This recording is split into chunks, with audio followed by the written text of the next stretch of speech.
Agradezco de manera muy especial que esté aquí con nosotros Carlos Ramírez, que es expresidente de CONSAR y consultor de riesgo en Integralia. Gracias por estar con nosotros, Carlos. Buen día. Buen día, Eduardo. Qué gusto saludarte a ti y a todo el público. Igualmente, ya después te haré una pregunta que se escapa del tema, pero el tema fundamental lo saqué a partir de leer un tuit que tú emitiste en donde hacías referencia a, digamos, a estudios serios de lo que significan los elefantes blancos. Y para aquellas personas que no sepan elefantes blancos, no se trata de hablar de los efectos que la marihuana eventualmente puede producir en el organismo. Se fuma un churro y usted empieza a ver elefantes blancos. No, sino elefantes blancos es un concepto pues que yo no había referido con la frecuencia que antes se hablaba de los elefantes blancos, porque en la historia de México siempre ha habido elefantes blancos. Y ahora, más que nunca, me parece que hay elefantes blancos que nos van a costar mucho presupuestalmente hablando, en años venideros, en años cercanos que están por transcurrir. Eh, a ver, primero, ¿cómo podríamos definir para aquella persona que no sepa qué es un elefante blanco, Carlos? Sí. Mira, Eduardo, la ciencia política, ¿no? Ha desarrollado a lo largo de los últimos años toda una teoría de por qué hay gobiernos en ciertos países que hacen grandes proyectos de infraestructura muy vistosos, muy llamativos, que rompen, vamos a llamar, con los proyectos de infraestructura tradicionales, que cuestan un dineral y que al final del día no tienen una rentabilidad financiera y probablemente ni siquiera un beneficio social tangible. A eso que acabo de describir se le llaman los grandes elefantes blancos, es decir, grandes proyectos de infraestructura que no tienen un beneficio al final del día financiero y social y que más bien tienen un beneficio político. Es decir, quien los construye, el gobierno, el presidente que decide emprender y llevar a cabo este tipo de proyectos, reciben un beneficio político porque son proyectos muy vistosos, muy llamativos y que le llaman la atención a la gente y que elevan, vamos a llamarle así, los bonos, la popularidad del presidente en turno. Esos son los que la ciencia política llaman los grandes elefantes blancos de infraestructura, Eduardo. Y tú hacías referencia en ese tuit a estudios de pensadores, de analistas en materia política nacional e internacional que han hecho referencia a elefantes blancos. O sea, elefantes blancos obviamente hay en todas las economías. Sí, en específico, y es al que me referí en el tuit que señalas, un politólogo muy conocido, hace 20 años escribió un artículo precisamente describiendo la mecánica de los incentivos de los elefantes blancos. Y ahí de una manera muy sucinta y sencilla, de alguna manera muy clara para el público, describe por qué un líder político decide hacer un gran proyecto de infraestructura, es decir, un elefante blanco. Y bueno, nos va llevando describiendo que hay líderes políticos que necesitan tener popularidad alta, necesitan mantener una visibilidad grande con su electorado, necesitan de alguna manera redistribuir el ingreso público a través de estos proyectos y en contraste, Eduardo, y esto es muy importante, y así Ujú. lo documenta este politólogo, en contraste con liderazgos políticos que hacen proyectos de infraestructura, no tiene nada de malo hacer proyectos de infraestructura, la infraestructura es muy Sí. necesaria. El tema es que otros liderazgos populistas, otros liderazgos políticos, perdón, a lo que se dedican es a planear proyectos, a elaborar proyectos que sean rentables financiera y socialmente hablando, a planear que no excedan los costos originalmente previstos, a planear que la construcción de los mismos no conduzca a un deterioro ambiental. Es decir, hay planeación atrás. no hay una intencionalidad política, hay una intencionalidad de generar un beneficio social y financiero, hacer rentable el proyecto y no generar popularidad por sí mismo a través del proyecto. Quien encabeza, independientemente, no estoy hablando nada en específico en México, porque podremos poner nombres fácilmente, pero un político que organiza una obra faraónica, la hace sabiendo que le va a representar capital político, e incluso sabiendo que va a ser un elefante blanco. Sí, claro, por supuesto. Es Ese falta es de responsabilidad, ¿no? Ese es justo el punto. El líder político que hace obras faraónicas sabe perfectamente bien que no hay una planeación detrás. De hecho, generalmente son caprichos. Es decir, no solo tienen una intencionalidad política, sino que además la idea, el origen de estos proyectos, pues surge de caprichos individuales del líder político.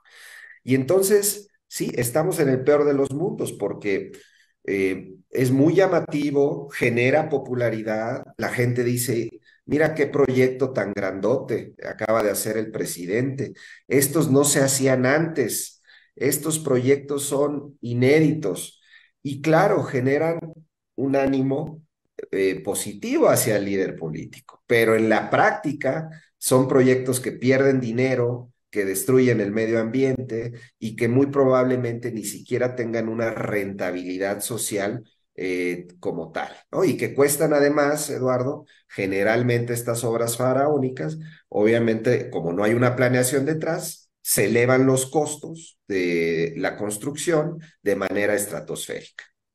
Estoy checando, estoy tratando de ver, ¿te acuerdas de Echeverría? Tú eras muy joven, muy, muy joven, pero ¿te acuerdas de Echeverría que en alguna ocasión llegó, si no mal recuerdo, a Oaxaca, a una región con una gran eficiencia en el manejo de la producción de piñas? Si no me recuerdo, era Loma Bonita. Ok. Y entonces le dijeron los productores, mire aquí qué piñas, además exquisitas las piñas, mire qué piñas y lo que podemos hacer aquí es inundar de piñas de aquí, de Oaxaca, al mundo entero para que vea qué frutas estamos produciendo. Lo que necesitamos aquí es un aeropuerto, señor presidente, para que de aquí salgan los aviones con las piñas. Y dijo, hágase un aeropuerto en Loma Bonita. Exacto. ¿Y qué hacen las niñas? Hicieron el aeropuerto de Loma Bonita y no salió una maldita piña de Loma Bonita al mundo entero, ¿eh? Pues es exactamente un perfecto ejemplo de lo que es un elefante blanco, ¿no? Ahora, se puede evitar que sea, bueno, desde el principio decir, no, esto no va a funcionar, no tiene rentabilidad, no tiene pies ni cabeza, ¿para qué me meto? Eso sería un político responsable, un gobernante responsable. Pero hay forma en que otro reciba, diga, no inventes, ¿cómo se metió? ¿Hay forma de revertir el que sea un proyecto deficitario siempre? Pues mira, el problema para los gobiernos subsecuentes es que la herencia de uno de estas obras faraónicas es muy costosa desmontarla. Porque además debo decir que quien hereda estos proyectos es el que paga la factura, porque seguramente muchos de estos proyectos no serán rentables, van a requerir subsidios, van a requerir más ingreso público y bueno, ese ingreso público lo pagarán los ciudadanos, pero lo que quiero decir es que los gobiernos subsecuentes van a tener que cargar con la factura. Y entonces tienen dos opciones. La opción A es seguir subsidiando y pagando un proyecto que no es rentable. La opción B es cerrar el proyecto, pero tiene un enorme costo político y claramente pues nadie quiere entrarle a eso, ¿no? A cerrar una obra que es muy vistosa y que es llamativa. Mira, déjame ponerte un ejemplo ya aterrizándolo en México. Sí, Eh, eh, Hace 15 años, el gobierno del presidente Calderón quiso hacer una refinería en el estado de Hidalgo. sí. Se planeó mucho esa refinería y al final del día se optó por Hidalgo. y el gobierno empezó a trabajar en la obra. Hizo una barda muy grande que iba a dar cabida al proyecto.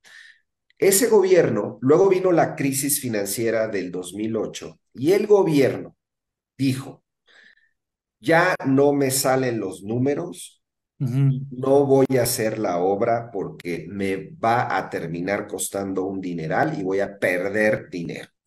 Y se quedó en la barda. Y esa barda, muchos la han utilizado como testimonio de un gobierno fallido, vamos a llamarle así, que no pudo cumplir con su promesa de hacer el gran proyecto de la refinería. Sí, Ese gobierno, digo, y no es por defender a ese gobierno en particular, simplemente es un ejemplo, sí, en realidad fue responsable, Eduardo, porque no emprendió un proyecto que sabía que sí, iba a perder dinero. Y sí, en efecto, perdió el costo de la barda, pero es un costo marginal que hubiera sido infinitamente superior si hubiera llevado a cabo la obra de la refinería. Entonces, ese es un ejemplo de un gobierno que, bueno, procuró reducir costos a tiempo y no emprendió una gran obra faraónica. este gobierno, a ver, por ejemplo, en el caso de Dos Bocas, ¿cuánto nos iba a salir? Fíjate, El proyecto original, dicho por el gobierno, iba a costar 8.000 millones de dólares, esto en dólares del 2019. De sí, hecho, en una conferencia matutina, el presidente López Obrador dijo, voy a hacer la refinería y no voy a contratar a una empresa extranjera que nos va a hacer, vamos a llamar, todo el desarrollo del proyecto. Eso desde ahí generó alarmas rojas porque este tipo de proyectos necesitan vamos a llamar, alguien que maneje todo el proyecto porque es muy grande. sí, Bueno, ahora el costo último que sabemos, porque además hay una gran opacidad en la forma en cómo se ha conducido este proyecto, financieramente hablando, es que va a costar en el orden de los 20.000 millones de uf, dólares. Iba a costar 8.000, nos va a costar 20.000. Y pero aún, Eduardo, no sabemos realmente cuánta gasolina va a salir de esa refinería. Se ha estado posponiendo. El presidente la inauguró, hazme el favor, la inauguró sí, hace un año y no ha salido un barril de gasolina de la misma. sí, sí, bueno. Entonces, Y se canceló. ¿Cuánto habrá costado la cancelación, o sea, el desmantelamiento de la infraestructura que ya estaba de pie en el aeropuerto de la Ciudad de México? O sea, eso, y si ya con los números fríos, es un dineral que nos costó la cancelación, ¿eh? Nos va a acabar costando más la cancelación que haber tenido en el aeropuerto. sin duda, mira, nada más déjame darte este dato. El gobierno anterior había emitido 6.000 millones de dólares de bonos para pagar el aeropuerto, el nuevo aeropuerto de la Ciudad de México en Texcoco. Es decir, era un proyecto autofinanciable, pero para poder hacerlo, el gobierno había tenido que emitir estos instrumentos de deuda, 6.000 millones de dólares.